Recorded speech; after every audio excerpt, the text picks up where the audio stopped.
Hi സുഹൃത്തുക്കളെ, നമസ്കാരം. അപ്പോൾ മുത്തുമണികളെ, ഞാനിന്നിപ്പോൾ ഈ ഒരു വീഡിയോ ആയിട്ട് വരാനുള്ള കാരണം, ഒരു 3-4 ദിവസമായിട്ട് നമ്മുടെ സോഷ്യൽ മീഡിയയിലുള്ള ഒരു എല്ലാവരും ഒന്നുമല്ല, ചില ആൾക്കാർ പറയുന്നതല്ല ബോംബാണ് കത്തുവന്നൊന്നുമല്ല, ഒരു ബിന്ദു എനിക്കൊരു വോയിസ് അയച്ചു തരിക, അത് സംബന്ധിച്ച് ഞാനൊരു വീഡിയോ ചെയ്യുകയും ചെയ്തു. അതിനുശേഷം പല ആൾക്കാരും എടുത്താൽ വീഡിയോ ചെയ്തു. അങ്ങനെ നമ്മുടെ ഒരു രമണൻ ചേട്ടൻ ഇന്ന് എനിക്കൊരു വീഡിയോ ചെയ്തിട്ടുണ്ട്. അപ്പോൾ അതിനുള്ള ഒരു റിപ്ലൈ നമ്മൾ കൊടുക്കണമല്ലോ. അപ്പോൾ രമണൻ ചേട്ടാ, ഞാൻ ആദ്യം തന്നെ ചോദിക്കട്ടെ, താങ്കൾ ഇന്നത്തെ വീഡിയോയിൽ പറയുന്നുണ്ട് ഞാൻ 2 ദിവസമായിട്ട് എനിക്ക് ആഹാരം കഴിക്കാൻ വയ്യ, ഞാനങ്ങ് തീച്ചുളയിൽ നിന്ന് അങ്ങ് ഉരുവുമായിരുന്നു, എനിക്ക് സത്യം തെളിയിക്കണമെന്ന് ആണോ പറയുന്നുണ്ടല്ലേ? അപ്പോൾ രമണൻ ചേട്ടാ, ഞാൻ ആദ്യം തന്നെ ഒരു കാര്യം ചോദിക്കട്ടോ. പോയി തനിക്കെതിരെ ഒരു അലിഗേഷൻ വന്നപ്പോൾ തനിക്ക് ഉറക്കമില്ല അല്ലേ? നാണക്കേട്, മാനാഭിമാനം അല്ലേ? അതുപോലെ ആണോടോ മറ്റുള്ള ആൾക്കാർക്ക് ഉണ്ടതെന്ന് താനിക്ക് ചിന്തിച്ചിട്ടുണ്ടോ? ഉണ്ടോ? ഈ ബിന്ദു എന്ന് പറയുന്ന സ്ത്രീയെ അവരുടെ വോയിസ്, അല്ലെങ്കിൽ ഞാൻ ചോദിക്കട്ടെ, താങ്കൾ ഇത് പിന്നെ വേറെ കാര്യം ആദ്യം ഞാൻ പറയാം. പിന്നെ സുരേന്ദ്രനെ വിളിച്ചാൽ എടുക്കില്ല, പിന്നെ വിളിച്ചാൽ എടുത്തില്ലെങ്കിൽ, സൈബർ സെല്ലിൽ നിന്ന് വിളിച്ചാൽ എടുത്തില്ലെങ്കിൽ അവർ വന്ന് അങ്ങ് പൊക്കിക്കൊണ്ട് പോകും എന്ന് താങ്കൾ പറയുന്നല്ലോ. അതിനുള്ള ഒരു റിപ്ലൈ തന്നിട്ട് ബാക്കി അങ്ങോട്ട് പോവാം. എടാ രമണ, ഈ സുരേന്ദ്രനെ വിളിച്ചാൽ എടുക്കാതിരിക്കാൻ അത്ര മണ്ടനല്ല സുരേന്ദ്രൻ. ആര് വിളിച്ചാലും സുരേന്ദ്രൻ എടുക്കും. ചിലപ്പോൾ വർക്ക് സമയമാണെങ്കിൽ ചിലപ്പോൾ മൊബൈൽ എടുക്കാൻ പറ്റുമെന്ന് വരത്തില്ല, ചിലപ്പോൾ കോൾ വരുന്നു, അത് അറിയാൻ പറ്റത്തില്ല. പിന്നെ താങ്കൾ തിരുവനന്തപുരത്താണ് സൈബർ സെല്ലിൽ പരാതി കൊടുത്തിരിക്കുന്നതെങ്കിൽ എൻ്റെ ഫുൾ അഡ്രസ്സ് കൊട്ടാരക്കരായതുകൊണ്ട് നേരെ അവിടെ പോയതിന് ശേഷം മാത്രമേ അവിടെ നിന്ന് എൻ്റെ നമ്പറിൽ വിളിച്ച് പറയൂ കേട്ടോ. പിന്നെ ഈ ഒരു ഉദ്യോഗസ്ഥൻ്റെ ചുമതലയാണ്, നമ്മളൊരു കംപ്ലൈൻറ്റ് കൊടുത്തു കഴിഞ്ഞാൽ ആ പ്രതിയെ വിളിക്കുമ്പോൾ വന്നില്ല എന്നുണ്ടെങ്കിൽ അവർ വന്ന് ചുമന്നുകൊണ്ട് പോവുക എന്ന് പറയുന്നത് അവരുടെ ജോലി തന്നെയാണ്. അതുകൊണ്ട് ആ ഭീഷണി ഇങ്ങോട്ട് വേണ്ടടാവേ.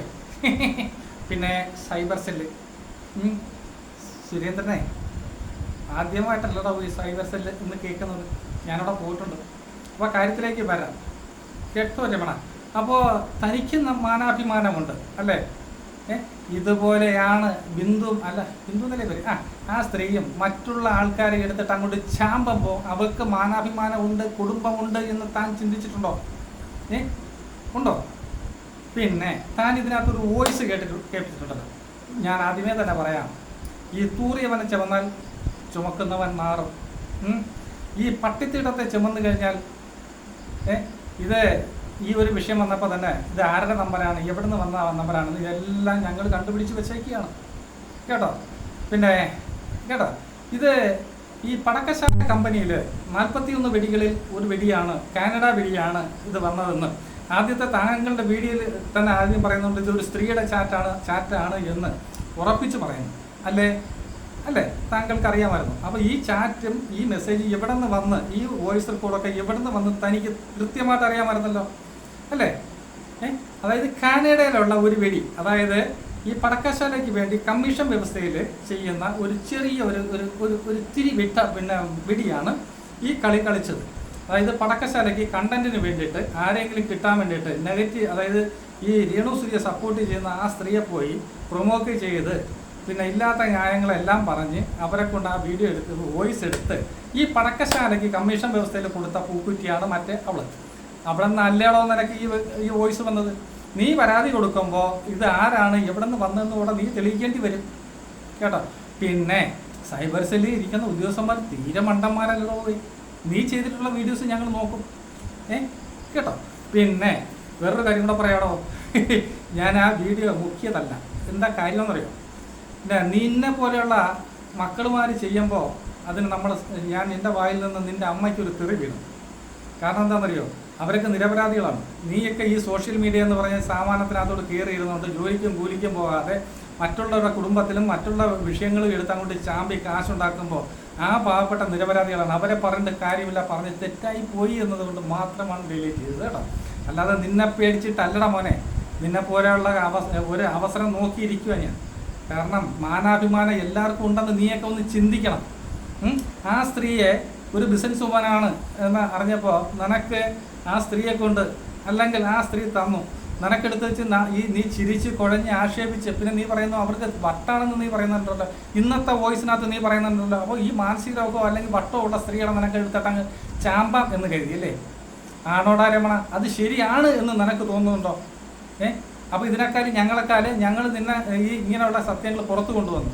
അത് നിനക്ക് കേട്ടപ്പോൾ പൊള്ളി. അപ്പോൾ ഏറ്റവും വലിയ തെറ്റ് ചെയ്തത് ആരാടാ രമണ, പറയട്ടാ രമണ. സുരേന്ദ്രനെ എങ്ങും പോകത്തില്ല, ഇവിടെ തന്നെ ഉണ്ടോ. പിന്നെ ഞങ്ങളങ്ങോട്ട് തല കൊയ്യാനുള്ള വകുപ്പൊന്നും ഇല്ലല്ലോടാ മോനെ, കേട്ടോ. അല്ലെങ്കിൽ കൂടിയ ഒരു പറ്റിയ കേസ്. സുരേന്ദ്രൻ ഇവിടെ തന്നെ കാണുള്ളൂ. പിന്നെ നിനക്ക് ചിലപ്പോൾ സ്ത്രീകളൊക്കെ വിളിച്ച് ചിലപ്പോൾ ഒന്ന് വിരട്ടാൻ തോന്നും, നീ വിരട്ടിക്കും കേട്ടോ. നിന്നെ കൊണ്ട് അതൊക്കെ പറ്റൂ. ഈ പടക്കശാലയുടെ കമ്പനി, ഈ കമ്മീഷൻ വ്യവസ്ഥയിൽ ജോലി ചെയ്യുന്ന ആ പടക്കമുണ്ടല്ലോ, ആ പടക്കം കൂടെ ഒന്ന് കേൾക്കണം. പിന്നെ ഈ പട്ടിത്തീട്ടത്തെ ചുമന്നു കഴിഞ്ഞാൽ നാറുമെന്ന് നിനക്കിപ്പോൾ മനസ്സിലായോ? കുറച്ച് പേരെങ്കിലും നിന്റെ വീഡിയോ കണ്ടോ? പൊന്നുമോനെ, നീ എൻ്റെ പേർക്ക് സൈബർ സെല്ലിൽ കൊണ്ടുവന്ന് കേസ് കൊടുത്തു. ഇനിയും ഇഷ്ടംപോലെ ആൾക്കാർ വീഡിയോ ചെയ്യും. നിനക്ക് കാണണോ? നിനക്കൊരു സ്വഭാവമുണ്ട്.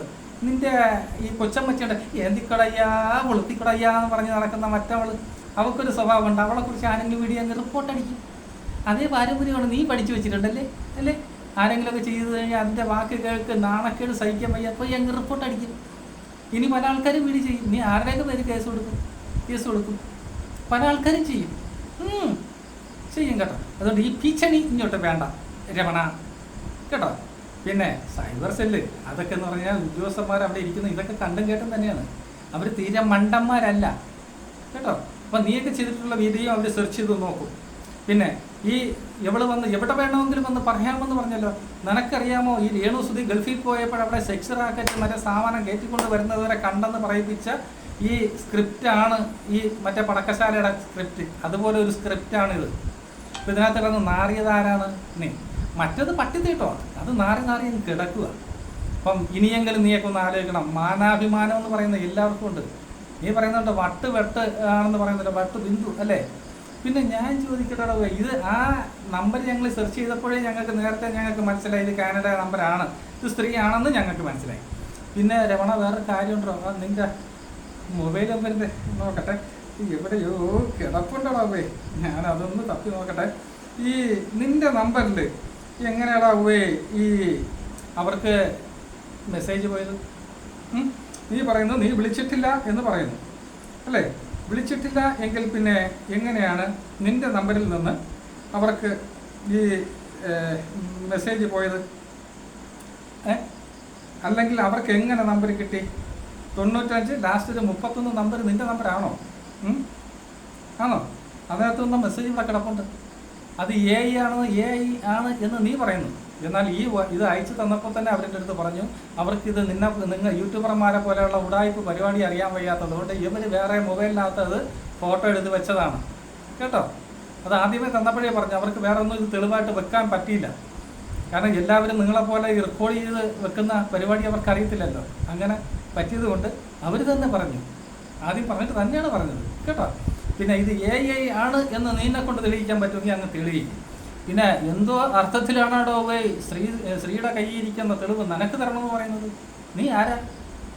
നിനക്ക് തരണമെന്ന് പറയണം? നീ നിയമപരമായിട്ട് പോടോ, കേസ് കൊടുത്തിട്ടുണ്ടല്ലോ. അത് നമുക്ക് എവിടം വരെ പോകും എന്ന് നമുക്ക് ആദ്യം കാണാം കേട്ടോ. പിന്നെ കഴിവിൻ്റെ പരമാവധി ഇത് ഒത്തുതീർപ്പാക്കാതെ കോടതിയിലോട്ട് പോകണം. നീയും വരണം ഞങ്ങൾക്കൊപ്പം കേട്ടോ.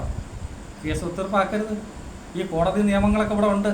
നിങ്ങളെപ്പോലെ സമൂഹ വിപത്തായിട്ടുള്ള നിൽക്കുന്ന നിങ്ങൾക്ക് മാത്രമാണോ നിയമം കോടതി എന്ന് നമുക്കും അറിയണമല്ലോ. എനിക്ക് പിന്നെ പ്രത്യേകിച്ച് ഇതൊക്കെ ഒരു രസമാണ്. വല്ലപ്പോഴും ഒരു കോടതിയൊക്കെ കയറി നടക്കണ്ടേ? ഇതൊക്കെ എന്ന് പറഞ്ഞാൽ ആണുങ്ങൾക്ക് പറഞ്ഞിട്ടുള്ള ഈ കോടതിയൊക്കെ വല്ലപ്പോഴൊക്കെ ഒന്ന് കയറി കാണും. പിന്നെ സൈബർ സെൽ എന്ന് പറഞ്ഞ് ഇങ്ങോട്ട് കൂടുതൽ വിരട്ടാണ്. പിന്നെ നീ പറഞ്ഞതുപോലെ തന്നെ 5 മിനിറ്റ് പോലും വേണ്ട, ഒരു നമ്പർ കിട്ടിക്കഴിഞ്ഞാൽ അവർക്ക് സെർച്ച് ചെയ്ത് നോക്കിക്കഴിഞ്ഞാൽ ഇത് ഏത് സിമ്മാണ്, ഏത് ഡിവൈസിലാണ് ഇത് വർക്ക് ചെയ്യുന്നത്, അവന് എവിടെ നിൽപ്പുണ്ട്, പുള്ളി തൊടാതെ കൃത്യമായിട്ട് അവർക്കറിയാൻ പറ്റും. ഞാനത് അവിടെ കണ്ടതാണല്ലോ മോനെ. ഞാൻ സൈബർ സെല്ലിൽ പോയിട്ടുണ്ട്. അതുകൊണ്ട് സുരേന്ദ്രൻ വിളിച്ചാൽ എടുക്കാതിരിക്കത്തില്ല കേട്ടോ. അങ്ങനെയുള്ള ഭീഷണിയും വേണ്ട. പിന്നെ എന്തായാലും ശരി, നമ്മുടെ തല എടുക്കാനുള്ള വകുപ്പൊന്നും വരത്തിലടോ പോയി. നീ പേടിക്കണം കേട്ടോ, നീ പേടിക്കണം. കാരണം നിനക്ക് അയച്ചു തന്ന ആ പൂക്കുറ്റി വെടിയുണ്ടല്ലോ, വെടി എന്ത് ചെയ്തു? മറ്റേ പടക്കത്തിന് അയച്ചു കൊടുത്തു. പടക്കമാണ് നിനക്ക് തന്നത്. അപ്പോൾ ഈ വല്ലവരെ എടുത്തിട്ട് സോഷ്യൽ മീഡിയയിലിട്ട് അപമാനിക്കാൻ നിനക്ക് നല്ല മിടുക്കാണ്. അപ്പോൾ അതിൽ നിന്ന് കിട്ടുന്ന ഒരു വരുമാനത്തിൻ്റെ ഒരംശം മറ്റേ കുറ്റിപിടിക്കൂടെ അങ്ങ് പോകും. ഈ കുറ്റിപിടി അവൾ കാണണം കേട്ടോ. ഇതുപോലെയാണ് രേണുസുതിയുടെ കുടുംബത്തിൽ കയറി നീയൊക്കെ കളിച്ച് ആ പെണ്ണിനെ എത്രത്തോളം മോശമാക്കി ചിത്രീകരിക്കാൻ പറ്റുമോ ചിത്രീകരിച്ച്. പിന്നെ ഞാൻ ചോദിക്കട്ടെ, ഞാൻ പറയുന്നതിന് ഒരു മറുപടി എനിക്ക് പറയാൻ പറ്റുമോ? ആ രേണുസുതി എവിടെയെങ്കിലും തുണി അഴിച്ച് കാണിച്ചിട്ടുള്ളത് നിനക്ക് ഒരെണ്ണം കാണിച്ചു തരാൻ വേണ്ട, ഞാൻ നിന്നെ വെല്ലുവിളിക്കുന്നു. ഇതിനിടയ്ക്ക് കണ്ടന്റ് ഇല്ലാത്തതുകൊണ്ട് ഒരുത്തൻ വിളിച്ചുകൊണ്ട് ഒരു ചെറിയൊരു ക്ലിപ്പ്, ഒരു ഷോർട്ട് ഫിലിമിലുള്ള ഒരു ക്ലിപ്പ് എടുത്തുകൊണ്ട് വന്നു. കാരണം എന്ന് പറഞ്ഞാൽ അവൾ ലെസ്ബിയനാണെന്ന് പറഞ്ഞുകൊണ്ട് കണ്ടന്റിന് വേണ്ടി ആ സ്ത്രീയെ ഇത്രയും ഉപയോഗിച്ച് എന്നിട്ട് ആ സ്ത്രീയെ ചീത്ത വിളിക്കുന്നു. പിക്ലയിൽ തട്ടിക്കളിച്ചാൽ അവർക്ക് ക്യാൻസർ, പിന്നെ ഇതുപോലെ മറ്റുള്ളവർ ചെയ്യും, മറിച്ചവർ ചെയ്യും. പിന്നെ എല്ലാവരും അവരുടെ ചിലവിൽ എല്ലായിടവും പോയി കഴിയുന്നത്. കേസ് കൊടുത്തല്ലേ, എനിക്ക് സന്തോഷമേ ഉള്ളൂ, ഞാൻ വരും, എനിക്ക് വരണമല്ലോ ഡാവയെ. പിന്നെ ഉമ്മാക്കിയാട്ടി ഇങ്ങോട്ട് പേടിപ്പിക്കുന്നു കേട്ടോ. അത് എൻ്റെ കയ്യിലങ്ങ് വെച്ചാണ് കേട്ടോ. ഇത് പേടിക്കുന്ന ഇനമല്ല. ഏതം വരെ പോകാനും ഞാൻ റെഡിയാണ്, നീയും അതിന് റെഡിയായിട്ട് നിന്നോളാം കേട്ടോ മോനെ. നിനക്ക് നാണക്കേടുണ്ടല്ലേ, നീ വലിയ മറ്റേ വിദ്വാനാണ്, എല്ലാം തികഞ്ഞ പുള്ളിയാണ്. പിന്നെ ഈ ചാറ്റ് ചെയ്തതൊക്കെ നീ അല്ലെന്ന് നമുക്ക് നേരത്തെ മനസ്സിലായി. കാര്യം ഈ മറ്റേ അമേരിക്കയിലുള്ളത് പിന്നീട് നമ്മളെ നമ്പറൊക്കെ സെർച്ച് ചെയ്ത് നോക്കിയപ്പോൾ മനസ്സിലായി. നീ തന്നെ ആദ്യം പറഞ്ഞല്ലോ. അല്ല, നിനക്ക് നീ എന്നാ ചാറ്റ് ചെയ്തതെന്ന് പറയുന്നു. ആ സ്ത്രീയുടെ വോയിസും ഫോട്ടോയും എല്ലാം കൂടെ നീയും മറ്റേ പടക്കശാല എല്ലാം കൂടെ എടുത്തിട്ട് അറുമാദിച്ച് കാശുണ്ടാക്കിയപ്പോൾ ഒരു എളുപ്പം തോന്നിയില്ലല്ലേ, ഒരു എളുപ്പം തോന്നിയില്ലല്ലേ. ആ സ്ത്രീ കേസ് കൊടുത്തിട്ടുണ്ട്, അത് നിയമം വരെ അങ്ങ് പോകും. അപ്പം അങ്ങനെ വരുമ്പോൾ നിനക്ക് ഈ വോയിസ് അയച്ചു തന്നാൽ അവളും ചിലപ്പോൾ അവിടെ വരേണ്ടി വരും. അതായത് ആ സ്ത്രീയെ വിളിച്ച് ആവശ്യമില്ലാതെ പ്രൊമോട്ട് ചെയ്ത് ഓരോന്ന് ഇങ്ങോട്ട് പറയിപ്പിച്ച് അവരെ ശാപവാക്കണം. അയ്യോ, പിന്നെ അവർ ചാത്തസേവ എന്ന് കോപ്പി എന്നും പറഞ്ഞുകൊണ്ട് നീ എടുത്തിട്ട് കൊണ്ട് ഉണ്ടാക്കി. നീ ഇന്നത്തെ വോയിസിനകത്ത് പറയുന്നത് അവർക്ക് വട്ടാണെന്ന് അല്ലേ. ഈ വട്ടുണ്ടെന്ന് എഴുതിയിട്ട് നിനക്ക് അവരെയൊക്കെ എടുത്തിട്ട് അങ്ങ് അർമാദിക്കാന്ന് എഴുതിയോടാ. ഞാനൊരു കാര്യം പറയാം, ഞാൻ എപ്പോഴും പറയുന്ന ഒരു കാര്യം, പണം പട്ടിക്കും വരും ഉണ്ടാവും. നമുക്ക് വ്യക്തിത്വം വേണം, ചെയ്യുന്ന തൊഴിലിനോട് ഒരു അല്പമെങ്കിലും ആത്മാർത്ഥത കാണിക്കുന്നതോ. അതിന് നീയൊക്കെ കാണിച്ചിട്ടുണ്ടോ? നിനക്കൊക്കെ കണ്ടന്റ് വേണം, കാശ് വേണം, റീച്ച് വേണം, ഡോളർ വേണം അല്ലേ. നിൻ്റെ അടുത്ത് നീ കൊണ്ട് കേസ് കൊടുത്തിട്ടുണ്ടെങ്കിൽ നമുക്ക് അവിടെ വെച്ച് നമുക്ക് കാണാം. സുരേന്ദ്രൻ നിൻ്റെ പുറത്തേ കാണും കേട്ടോ. കേസ് പിൻവലിക്കരുത്, കോടതിയിൽ പോകണം, നിൻ്റെ ഒപ്പം ഞാനും ഉണ്ടോ കേട്ടോ. നമുക്ക് അവിടെ വെച്ച് കാണാം കേട്ടോ. കൂടുതലൊന്നും പറയുന്നില്ല. എന്തിക്കൊടയ്യ കൊളുത്തിക്കൊടയ്യ, എന്തിക്കൊടയ്യ കൊളുത്തിക്കൊടയ്യ, അവളുടെ അടുത്തോളൊന്ന് പറഞ്ഞുതരാം. നിൻ്റെ അതായത് തമ്പുരാട്ടി ഉണ്ടല്ലോ, തമ്പുരാട്ടി. ഇപ്പം തമ്പുരാട്ടി ഇപ്പം ഏറിയെന്നൊക്കെ ഇറങ്ങിയോ കേട്ടോ. അതാ പറഞ്ഞേ, തൂറിയവനെ ചെന്നാൽ ചോക്കുന്നവൻ നാറി. ഇപ്പം നീ നാറി, നിനക്ക് നാറ്റ കേസ് മറ്റേ പട്ടിത്തിട്ട് നാറി കിടക്കുക. അതിനെ കിട്ടുന്നത് ഒരു നാറ്റം കൂടെ ആവട്ടോ. ഇതുപോലെ യാവനെങ്കിലുമൊക്കെ ഇതുപോലെ ഉള്ള വർഗ്ഗങ്ങൾക്ക് അടിക്കാൻ ഉള്ള അവസരം കിട്ടുമ്പോൾ സുരേന്ദ്രൻ അടിച്ചിരിക്കും, ഉറപ്പാണ്. കാര്യം ഈ അനീതി അക്രമമൊന്നും ഇവിടെ വേണ്ടടാ കേട്ടോ. ആ സ്ത്രീയെ വെച്ച് തിന്നിട്ട് അതിനെ അറഞ്ചം പുറഞ്ചം തെറിവിളി കോറേണ്ട ഉണ്ടടോ. മര്യാദ വേണം, മര്യാദ കേട്ടോ. ബൈ, നീ കേസ് കൊടുക്കടോ, ഞാനും വരാം.